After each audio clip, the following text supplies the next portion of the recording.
안녕하세요. 여러분은 혹시 은행 창구에서 돈을 인출하거나 이체를 할 경우 어떤 용도로 사용할 것인지 질문 받아보신 적 있으신가요? 아마도 어느 정도의 큰 금액을 인출하셨거나 이체할 경우에는 이런 질문을 받아보셨을 거라 생각됩니다. 2025년 3월부터는 4명이의 통장이라도 출금이나 이체를 마음대로 할 수 없게 되었습니다. 무슨 소리인지 도무지 이해가 안 가실 건데요. 어떤 내용인지 자세히 알아보겠습니다. 그럼 바로 시작하겠습니다. 은행 창구에서 현금을 인출하려 할 때 일반적으로는 은행 직원들이 개인적인 용도에 대해 자세히 묻지 않거나 간혹 사용처를 확인하는 수준에서 끝나는 경우가 대부분이었습니다. 지난해 7월부터 KB국민은행은 60세 이상 고객이 500만원 이상 고액을 인출하려 할 경우 보이스피싱 예방 진단표 작성을 의무화했는데요. 주로 직접 만나서 현금을 가로채는 대면 편취형 보이스피싱을 막기 위한 조치였습니다.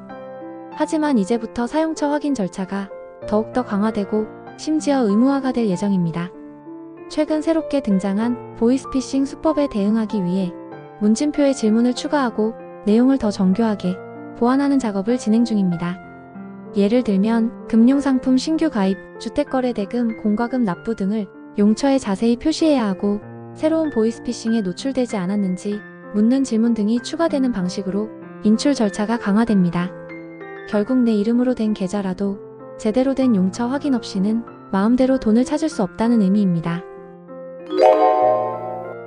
이처럼 제도가 바뀌는 배경에는 날이 갈수록 교묘해지고 지능적으로 진화하는 보이스피싱과 같은 금융 사기 때문입니다. 워낙 다양한 사기 수법으로 진화하고 있어 단순히 돈의 용처만 묻는 것만으로는 고객들의 피해를 막기 어려워진 것이 가장 큰 이유입니다. 따라서 은행에서는 더 자세히 문진표를 마련하고 거래 목적을 구체적으로 물어 사기 정황 여부를 사전에 파악해 보려는 것입니다. 문제는 고객들이 겪는 불편이 커질 수밖에 없다는 점인데요.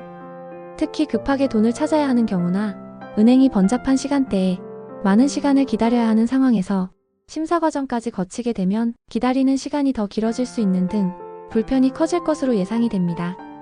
보이스피싱으로 인한 피해를 줄이고자 하는 도입 취지는 좋으나 근본적인 해결책이 되지 못하니 결국 그 불편은 고객이 감수해야 하는 상황입니다. 그렇다면 이런 불편함을 최소화하기 위해 어떻게 대응하면 좋을까요? 미리 온라인이나 모바일 뱅킹을 이용한 전자거래를 습관화해보세요. 그리고 큰 금액을 인출할 계획이 있다면 사전에 은행에 문의하여 필요한 서류를 미리 준비해보세요. 오늘은 3월부터 시행되는 보이스피싱 예방 강화를 위한 고액 인출 및 이체 시 맞춤형 문진 강화에 대해 알아봤습니다. 절차가 다소 불편할 수도 있지만 우리의 자산을 보호하기 위한 중요한 조치이기도 하니 조금 불편하시더라도 이해해 주시면 좋겠습니다. 오늘 준비한 내용은 여기까지입니다. 오늘 내용이 유익했다면 구독과 좋아요 부탁드립니다. 감사합니다.